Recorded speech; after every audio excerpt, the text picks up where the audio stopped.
Welcome to the Expansive with Anna Gatmon podcast, where we talk about how to participate in the spiritual evolution taking place at this time on our planet, how you can accelerate your spiritual growth to meet the challenges of our times, and personal tools to help you thrive, flourish, and help shift human and planetary consciousness. Because 1 degree shift can change our world. I'm your host, Anna Gatmon.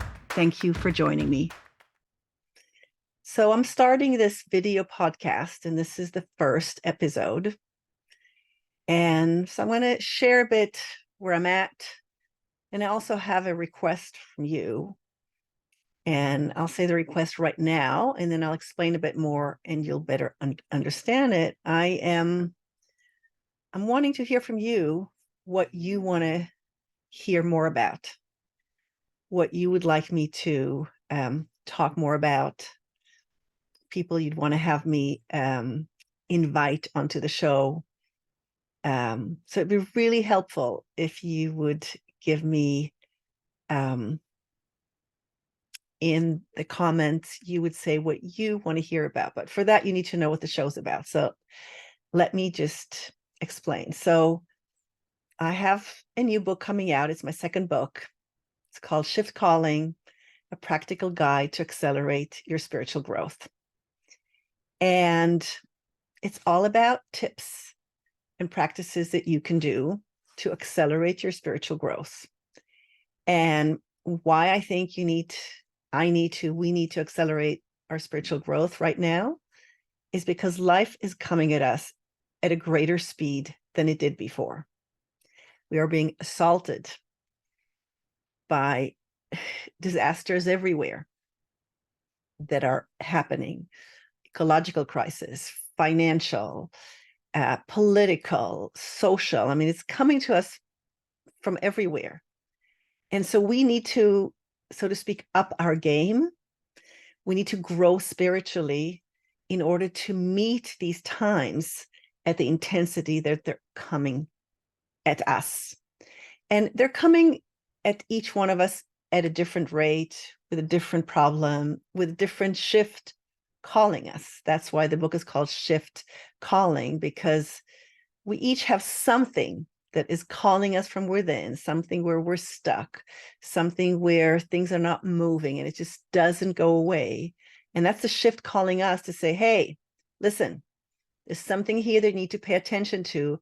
This, or I am the shift calling you to transform your life, elevate your life, your world, humanity, the planet. And we each hold the balance of the world in our hands. We might feel that we're really small, we're just one, we're insignificant. But imagine if you move from feeling anxious to peaceful, from depleted to energized, you have just added more wellness or peacefulness or energy or vitality into the field, the human field and planet Earth. So while it might feel like it's kind of insignificant because just one, it's you or it's just me, we each hold this power to elevate our life, the immediate surrounding that we are in. And then the more of us do it, the more we're elevating humanity and our planet. And so it's time to meet the intensity of our time with more heart, more fierceness, more peacefulness, more grace. We just need to intensify our engagement because it's coming at us much faster in our personal life for each one of us, as well as collectively. So that's why my book is called Shift Calling, a practical guide to accelerate your spiritual growth. And so really, I want this video podcast to be about personal solutions, personal practices for challenging times. It's like, what can you do? What can I do? What can we each do in order to meet however this intensity that's happening in the world? How can I deal with it? How can you deal with it? How can we each deal with whatever is showing up in our unique world, which might seem that it's just for us, but it's not. It's part of the field. We're all part of this global field. And so really the book is about personal tools for these challenging times. And that's what I want this podcast, this video podcast, to also focus on personal tools that we can each use in order to elevate our life, our immediate environment, our world, and by doing it, elevating humanity and our planet.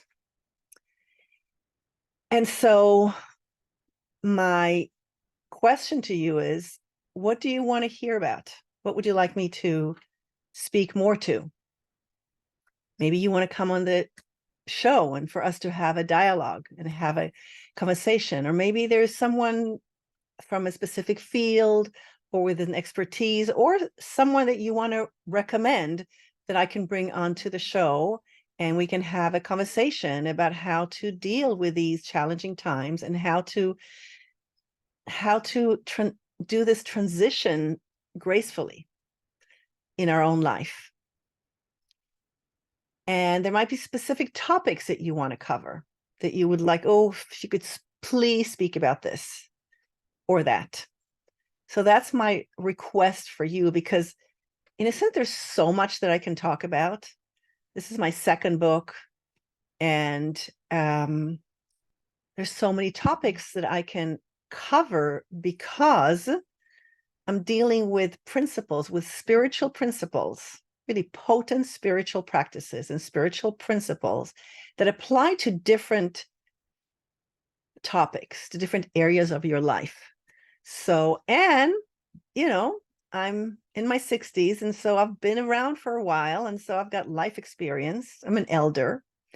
And so between that and my expertise, there's different topics that I can talk about. So I'm not like the go-to lady for living from your purpose. But yeah, I can talk about how to live on purpose. Relationships, definitely. But I'm not like the expert on relationships. But I can talk to that because the principles, the spiritual principles of how to deal with parenting, with finances, with work, with your well-being, with your self-esteem, your spiritual practice, any area in your life, the spiritual principles are the same. The spiritual practices are the same. You just adjust them to the content that you're dealing with. And so you can think of any area that you go, this is where I have an issue, and this is where I'd love a focus. And if it's something that I feel that I can share, then I'll share my 2 cents of wisdom about it. I'll tap in to the wisdom that wants to come through me to you with a question that you have. And so whatever you want to focus on, let me know, and I'd love to hear more about it. And so let me just give you my kind of perspective on growth and transformation. So for me, personal work is spiritual work, and spiritual work is world work. So personal work is world work, like all three. For me, it's about integrating personal work, spiritual work, and world work. On the one hand, so I'll explain it a bit more, I'll unpack it a bit. We can only change ourselves, really, right? We only have control. I have control over my hands and where they go, if they're very lively, or if I sit like this and I don't move them. That's what I can control. I can't control you. I can't control anybody else. And even controlling ourselves is not easy, right? The hardest task. So personal work is really important. But we're not just doing personal work, like these are my issues, and you and I might have issues with relationships. Most people do, with friends, with partners, with parents, with children, whether adult or young. We all have relationship issues, but we all have individual ones. So mine are with this particular people in my life, and yours are with the particular people in your life. So yes, it has the uniqueness and the particularity of your life. But it also has a universality. And this is a big one. I think that life is a spiritual practice. Spiritual practice is not something that you do for 20 minutes in the morning and then go out and live a mundane, material, human life. Life is a spiritual practice. And so for me, anything that's coming my way that I need to work through, and I get plenty, this is the universe and my higher self, my inner being, that is telling me, okay, this is the next thing that you need to focus on, whether it's just within myself or in my work or a relationship or finances or a health issue, whatever it is, right?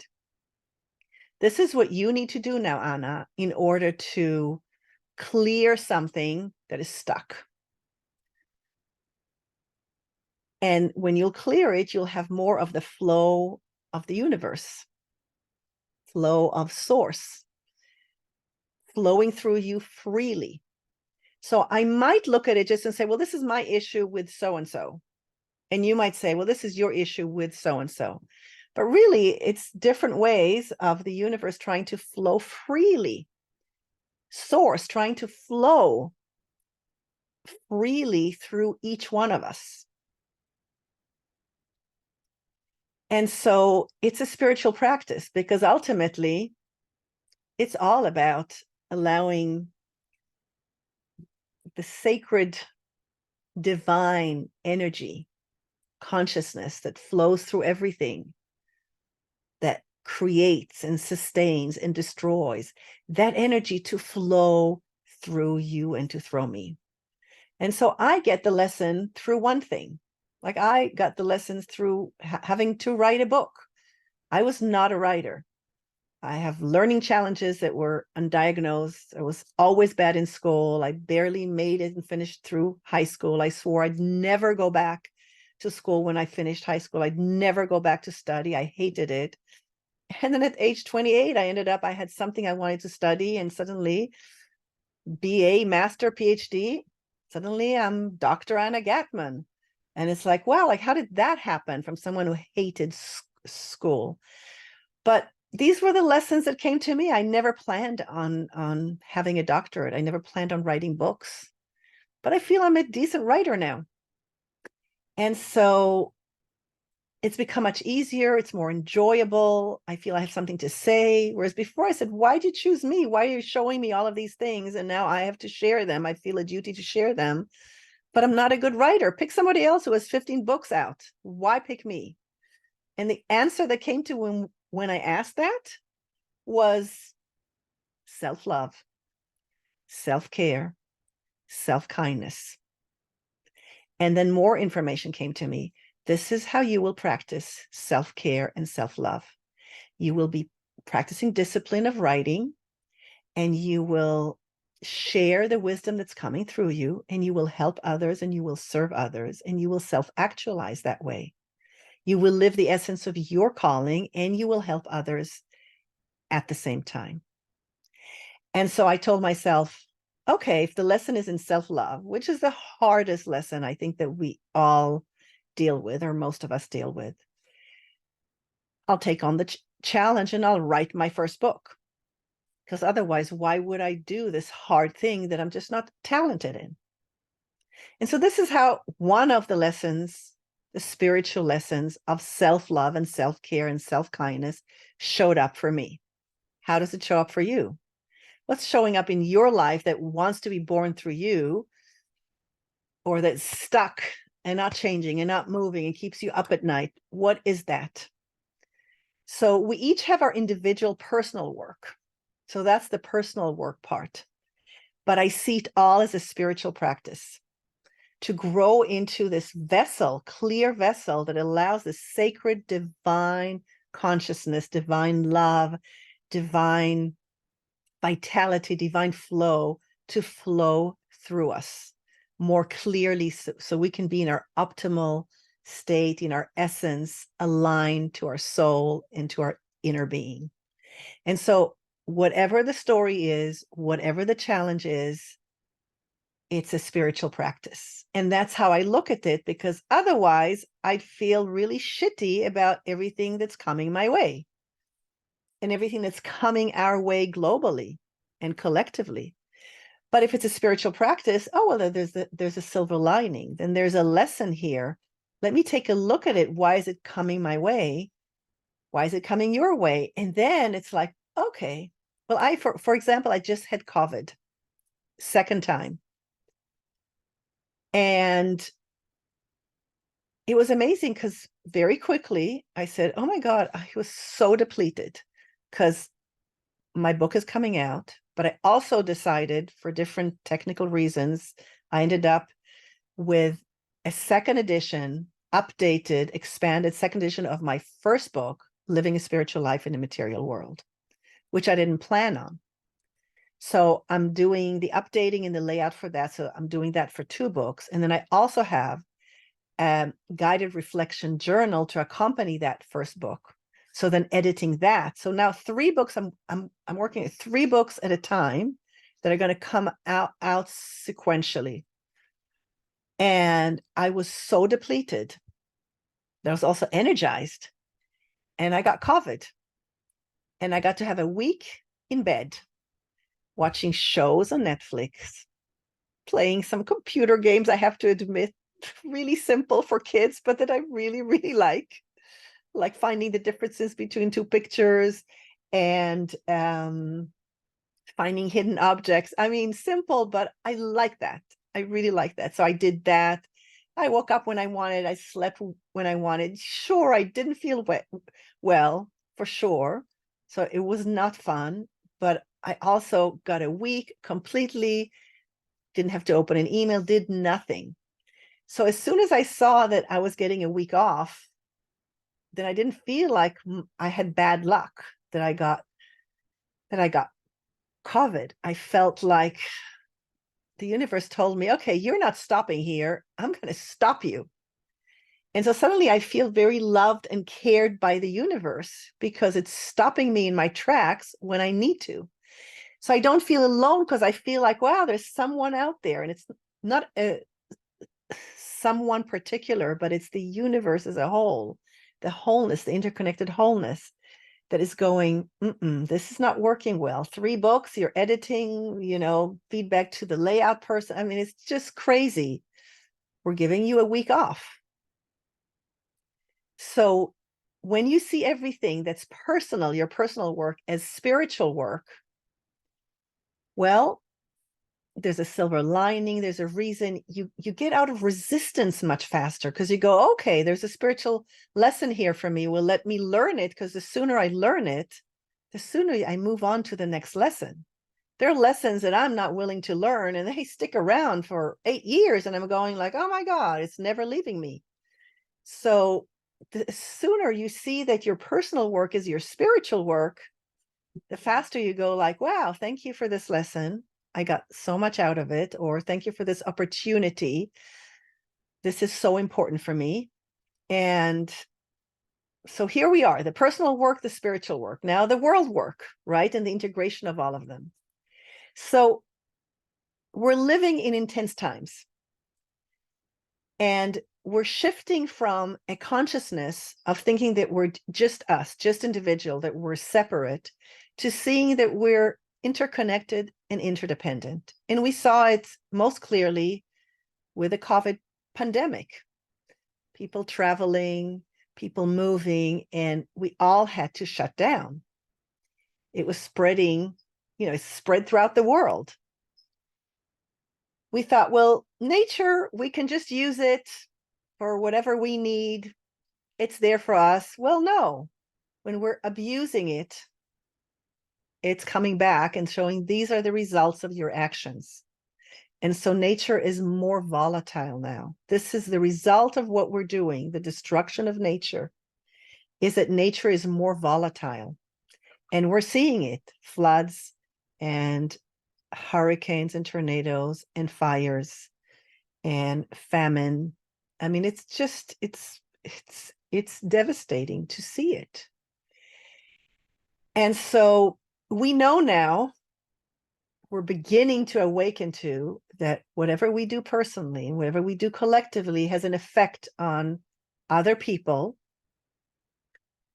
and on our environment, our communities, and nature. And so when we do our personal work, as I said, if we see it as spiritual work, as a spiritual practice, suddenly we're willing to go through the lesson and go through the challenge and move through it faster so that we, or at the time that it needs to, but we're not going to stay stuck and feel bad because we're going to go, okay, this is what I need to go through in order to advance, in order to become more whole, in order to allow more flow of vitality, of source, of divine source to come through me, for me to be more aligned to my inner being. So we see that our personal challenges and our personal work, our spiritual work, that it creates more brightness and light and love in the situation. The universe is offering us an opportunity here to unstuck ourself or destuck ourself. I think none of these words exist, but that's okay. And now if you take even a more broader or expansive view that it's world work, then suddenly you can go, when I shift my mood, when I decide that I'm going to walk out the door today and wherever I go, I'm going to show kindness, then you become a force for good in the world, a force for kindness. And you're doing world work because, first of all, you're tapping into kindness and you are part of this world. And so if you are more kind today, you have shifted the balance in the world. It's not in the news, but you know that there's one person who is kinder today. You'll agree with me that if 7 billion people or 8 billion people were kind, would all commit to be kind today, we'd have world peace within 24 hours, right? So that's the effect. But you start with the only thing that you can do, affecting yourself, my arms, my hands, my mouth, my thinking, yourself.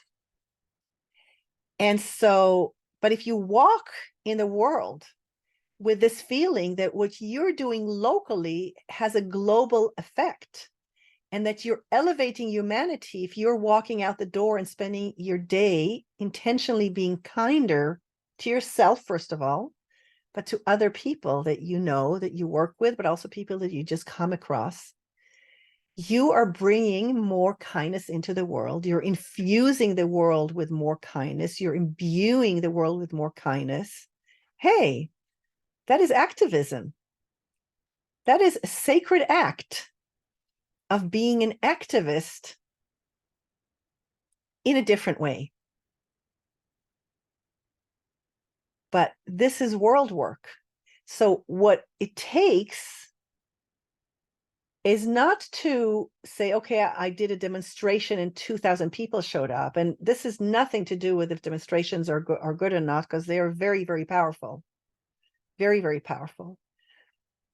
But it's for you to have this expansive perspective of, well, I'm doing personal work. I have problems with Joe Schmo. That's very personal. Nobody else has these issues with this person, right? Well, it's a spiritual practice. The universe is trying to flow through, allowing divine consciousness to come through me. And it's stuck there in this relationship. Okay, it's a spiritual practice for me to grow. Okay, I'll take it on.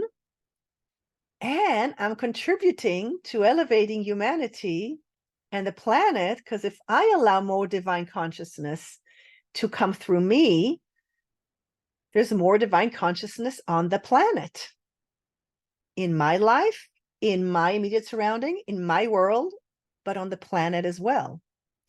So that's why personal work is spiritual work, is world work. And that's why I ascribe to seeing it, to perceiving your personal work, not just you working on your issues or navel gazing. No, it's your spiritual practice, whatever is coming your way. Sometimes it's lessons to amplify something. It's not just, the challenge is not like something is stuck, but you need to amplify something that you're already doing, something that you have inside you.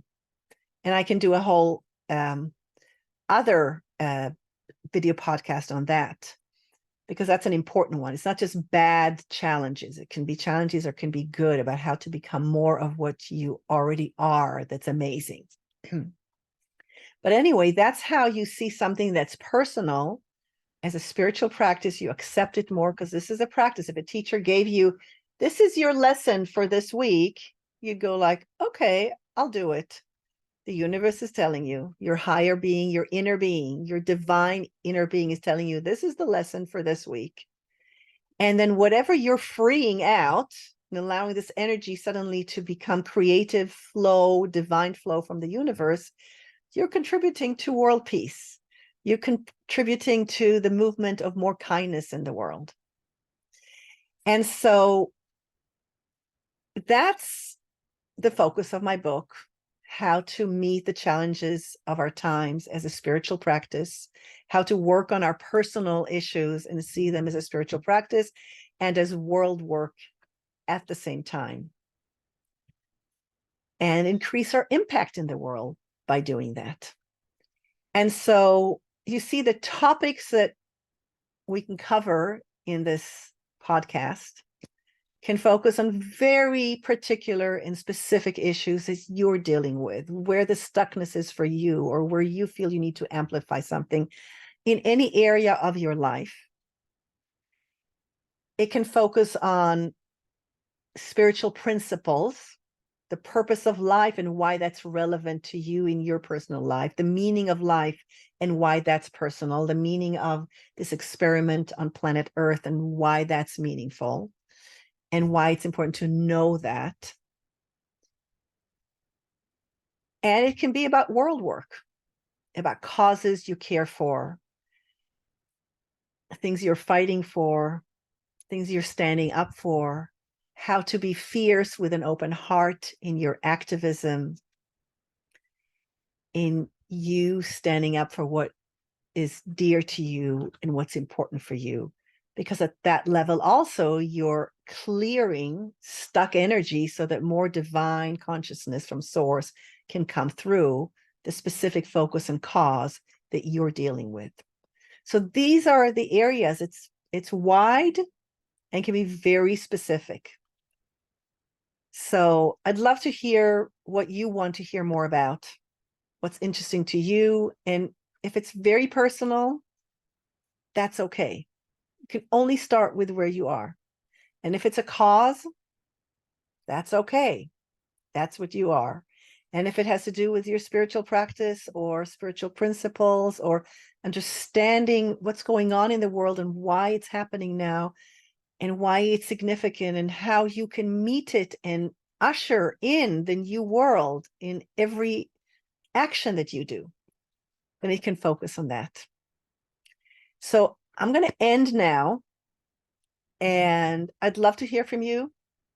I'd love for this to be engaging. The more you engage, the more you comment, the more you tell me, this is what I want to hear about. I'd love to be on your show, or I'd love to hear more about this. I'd love to, it'll help me.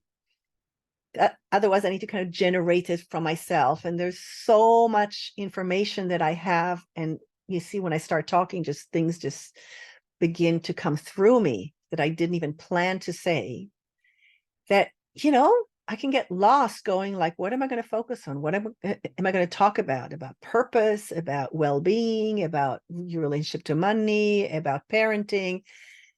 Instead, if I know something that is really dear to you, your topic might be the next one on the show. So please engage. My show is open. My heart is open. Let's usher in the new world together. I send you blessings of kindness today, because that's one of the examples that I brought. So I offer you and send your way blessings of kindness and also blessings of ease. May you find ease today as you walk through your day and as you listen to this podcast. May you find ease. and may you find kindness in yourself, towards yourself, and towards others. Until the next time, blessings.